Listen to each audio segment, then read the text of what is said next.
And we are back, people. So we're talking about Pokemon types.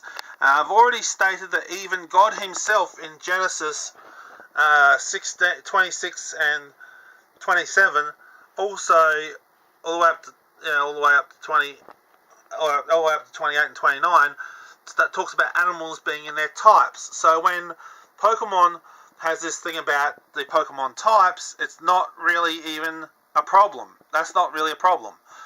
But anyway, let's continue, shall we? There were 15 types. In the second generation, the Dark type was introduced.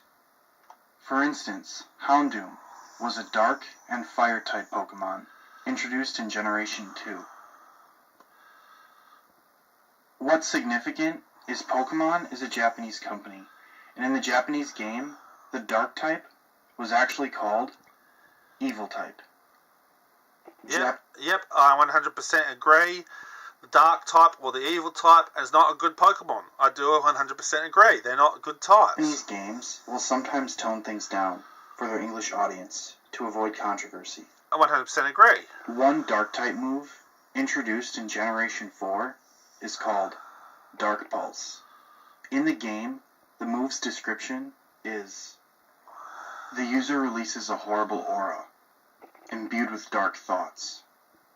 People should not be playing games that glorify dark thoughts. That is true.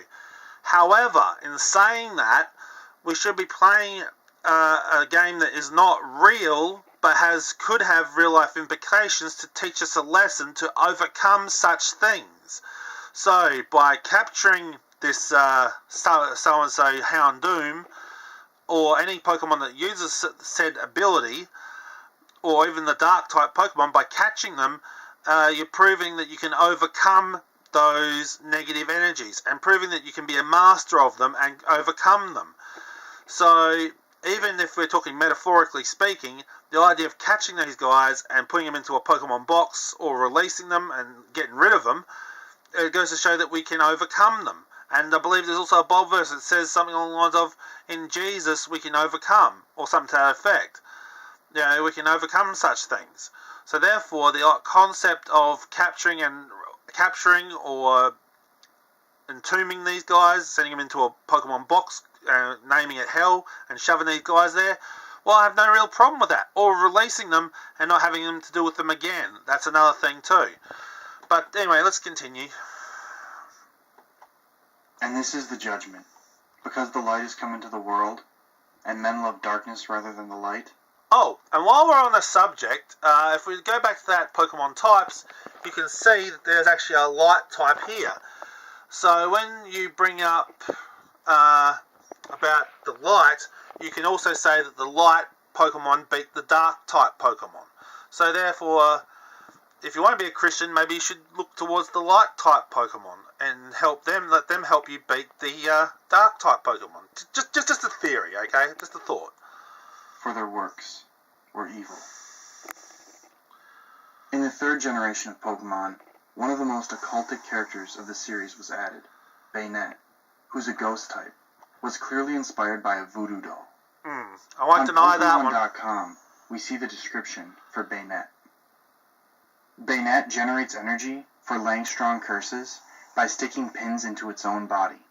This Pokemon was originally a pitiful plush doll that was thrown away. So, again, this is from the Pokédex for Ruby and Sapphire, or Omega Ruby and Alpha Sapphire. That's where that quote's supposed to come from. Yeah, again, I do sort of agree with that. Well, first of all, let's just go into a little bit of a thing. The fact of a toy coming to life, full stop, is even just freaky on its own. So, especially when you have dolls and things where they actually do get possessed as well. Toys do get possessed by demons and things as well. So, to be honest, that in itself, that the actual toy actually came alive, is a problematic to start off with. Which that's the reason why maybe we should stay away from Toy Story as well. But like I said, we're not going to go into Toy Story. We're not going to go into this stuff.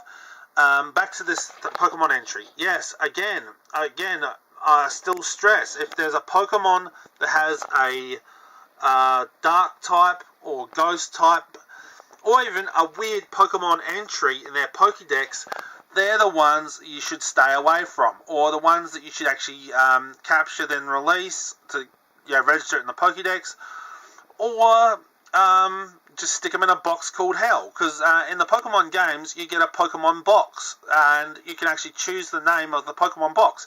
And to be honest, that's what I think you should do, is actually just capture the thing, name it Hell, and send the damn thing to Hell. That's what I do in the games. But anyway, let's continue. There's also a Pokemon move that references voodoo. If a Ghost-type Pokemon uses the move Curse, he puts a nail or pin into himself. Oh, also Spite is another one as well, but anyway. Lays a curse on his opponent. To practice voodoo is to practice sorcery. This is a clip of the famous magician, Mike Super, doing... Again, while we're on the subject, again, it's actually the Pokemon that's actually using the move, not actually us, so only we can select that move. Again, if you have a look back at the... no, you don't show that. But when you have like this icon come up, normally you have a choice of different moves like Shadow Ball or Hypnosis or something like that. You don't always have to teach the Pokemon Curse. And even more so, you can actually go to a Pokemon trader and actually get him to forget certain Pokemon moves. So therefore, you can forget that move. Or when you level up, you can actually even... you have to replace a move, so you can replace that move with a different move. Again, you don't always have to keep the same moves that are actually given to the certain Pokemon. And yes, I'm fully aware that they stick a needle or stick a pin into them to create the curse move, and so, or even do that to the other player as well. But then again, those certain moves can be removed. But then again, you're using a dark or ghost type anyway, so people should stay away from using ghost type. We've already established that. Or pin into himself and lays a curse on his opponent. To practice voodoo is to practice sorcery. This is a clip. Voodoo doll. I need to know, do you believe in voodoo magic? Mandy, you let them know when you feel it, man. You let them know. Now, yeah, I do 100% agree that what this dude is doing is completely wrong as far as using dolls and voodoo magic. That's absolutely wrong, that is absolutely evil and not good. Although, that being said, what's also is a little bit nasty thing that people should know is that some of these stage shows and things are also illusions, and sometimes when something happens to them on stage, it's not necessarily legit either. So when you have this foolish person here playing around with this doll. I need to know, do you believe in voodoo magic? Mandy, you let them know when you feel it, man. You let them know. Again, these guys here... Sorry, I need to turn the sound off for this. These guys here could actually be friends or hired actors by the actual person. So when he says, "Oh, do you feel that now?" and actually he feels like a pinprick on his body, again, it could be a fake thing as well. So when you see these things in social media with voodoo dolls or levitation or some of these things on social media, 9 times out of 10 they are normally fake. Now again, if this is legit, I do apologise for this guy bringing this up, but if it is fake, then it makes you look like an idiot too, because you're helping support this guy by showing off that he has pretty much fooled you into believing that he has supernatural powers when he clearly does not. That's also another thing in the Bible as well. It claims as well, stay away from false teachers and false antichrists and stuff like that. There is biblical verses. I mean, I could pull them up, but I haven't got them on me at the moment. But there's things like that. So again, saying that kind of thing too, that's also an illusion. So most times when some of these guys are doing stuff on stage, it's an illusion, it's not real. But it can happen. There are cases where voodoo magic is real and it can happen. So it's a bit of a half-half. And also, by the way, again, this is not really tying into Pokemon per se. It's just one of the abilities that a Pokemon has. So we should actually move on, not focus too much on that, because we don't want to give too much attention to the dark side. Okay, let's just move on, shall we? And I absolutely 100% agree that people using dark side powers is not good. And again, the same thing with Pokemon using dark side powers. I'm not happy with that either. I 100% agree with you. And sorcerers and idolaters. Desmond. Desmond is a demon who is using Mike to work false signs and lying wonders. See the video. Magicians prove a spiritual world exists.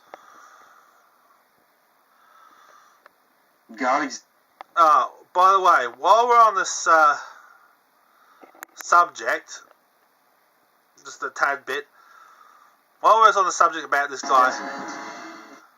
Desmond is a demon who is using Mike to work false signs and lying wonders. See the video. Magicians prove a... Well, here's the thing, man.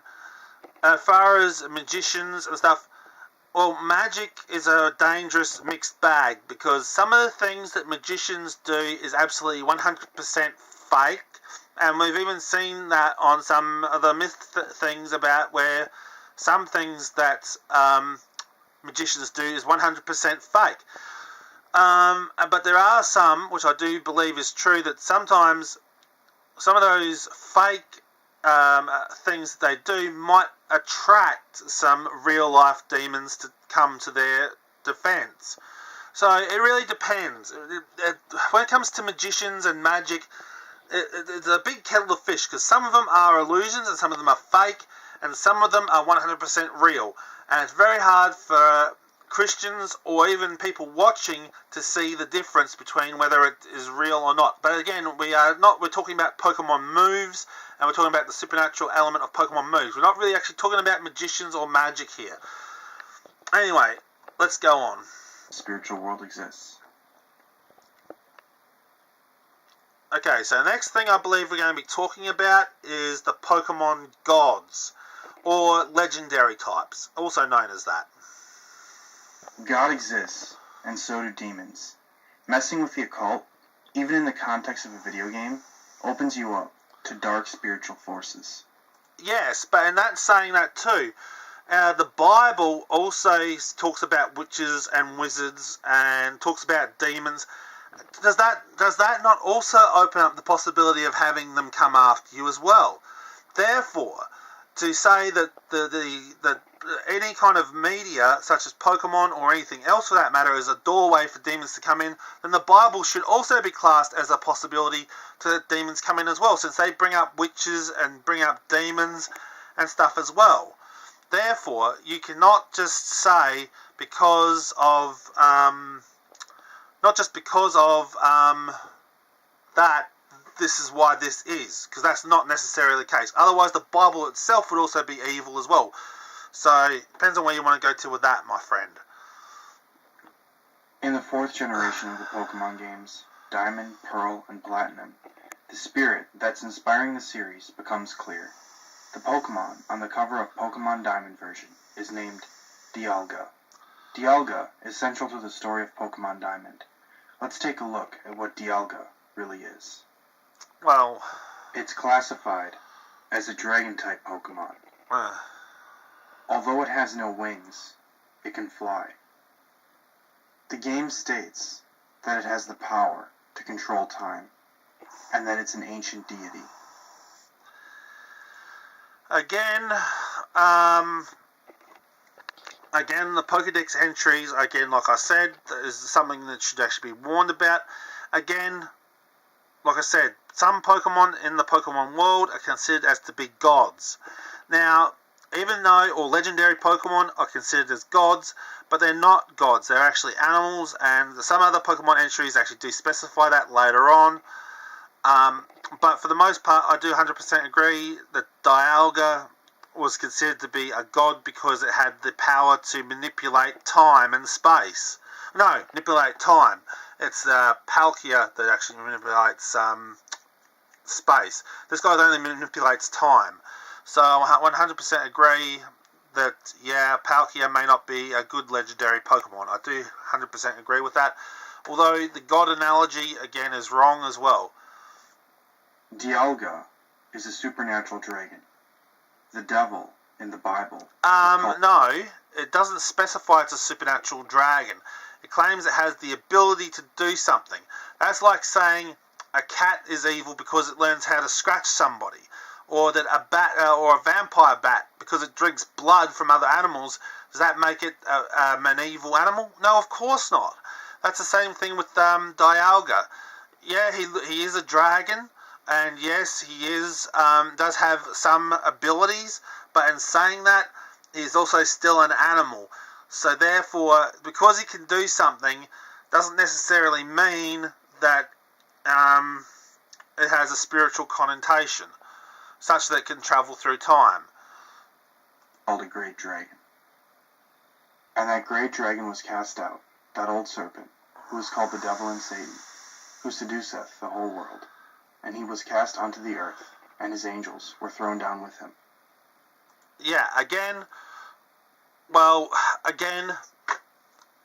the dragon representation of Satan was to try and show, again, like a type of monster, which is that a large, or basically a thing of great and extraordinary size. So basically, what I'm trying to say is that Satan is a bit like a dragon / monster, which is again like that. It's basically about, he's supposed to be a big dude and something to be criticised, and basically something that's very ugly.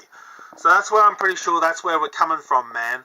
When the Bible's referring to Satan to be like a dragon, they mean he's an ugly-looking guy.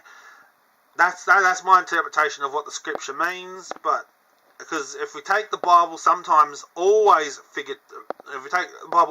literally, then that means that Satan himself isn't really an angel, he's a dragon. So where do you go to with that? He's a fallen angel that became a dragon. So where do you want to go to with that? If you want to take the Bible sometimes in literal context.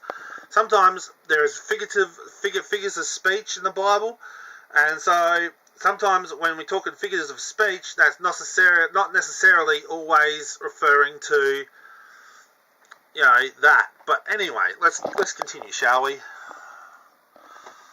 We see Dialga has similarities to the devil. Although the devil can't control time, he does have certain supernatural abilities. Oh yeah? Dialga is a demonic Pokemon. How do you figure that? Within the game, there's even a huge statue of Dialga. The statue claims that time is the blessing of Dialga. The text of the statue says, "The creation of Dialga, the giver of time. In laughter, there is tears. And, likewise it is with time. The same time flows on, for it is the blessing of Dialga." Time. Yes, I'm fully aware. In the Pokemon Diamond and Pearl and Platinum version of the game, they do treat the legendary Pokemon as gods. I'm fully aware of that, and people should be aware of that too, that basically legendary Pokemon in the later games started to go a little bit nuts because they seem to try and treat them like Pokemon gods. Although, in that being said, there are many animals in the real world people start worshipping as well, like crocodiles, snakes, and various other things. Even some people in the Christian circle could be considered as worshipping snakes. I mean, they mounted a snake on a rod. You basically made a snake on a rod and had people come before that to get healed and stuff.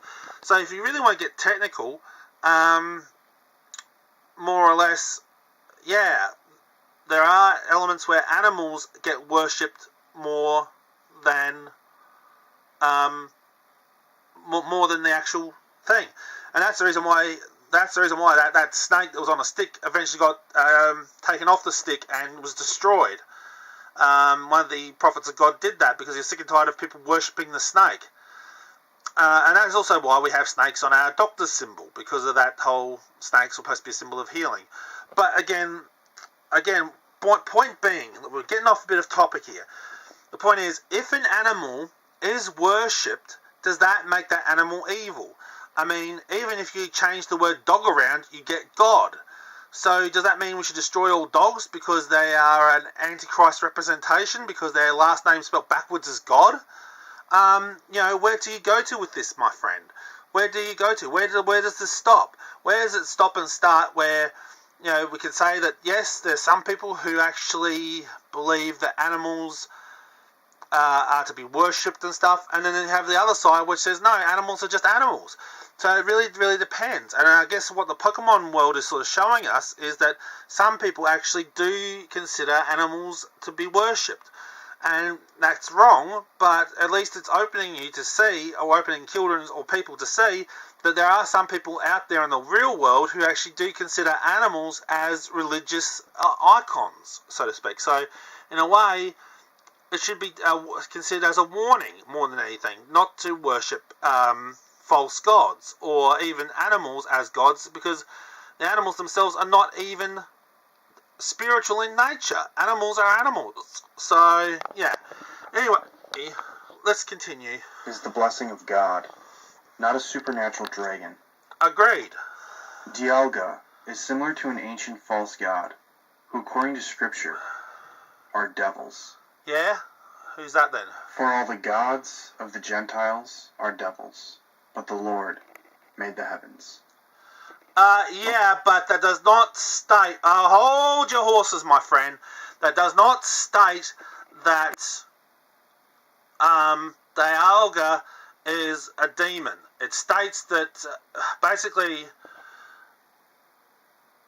yeah, that. And again...